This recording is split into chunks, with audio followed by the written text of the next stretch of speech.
Marcus had always prided himself on creating the most terrifying villains in modern horror, but lately he'd been experiencing something far more disturbing than fiction. It started with subtle movements in his peripheral vision and the unsettling feeling of being watched while he wrote late into the night. The first full manifestation happened 3 days ago. The Hollow Man, a spectral villain from his best-selling novel, standing motionless in his kitchen doorway at 3 a.m. By the following evening, Eliza the child taker had materialized in his living room, her blood-stained Victorian dress exactly as he had described it in Chapter 7. Soon, his apartment became populated with every monster he'd ever written.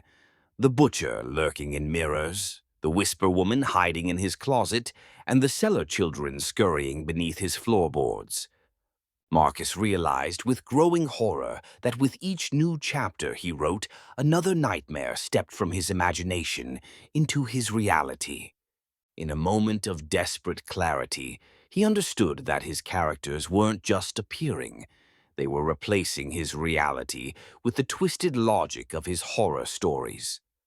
Frantically, he began burning his manuscripts, watching with desperate hope as each character seemed to flicker and distort as their pages turned to ash.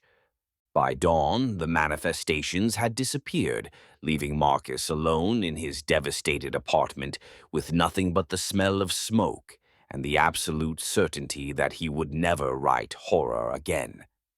6 months later, with his new career as a children's author well underway, Marcus didn't immediately notice the small, colorful dragon from his latest manuscript, watching him curiously from the corner of his newly furnished minimalist apartment. As he slowly turned to face the impossible, he realized with sinking despair that it wasn't horror that had been the problem. It was him.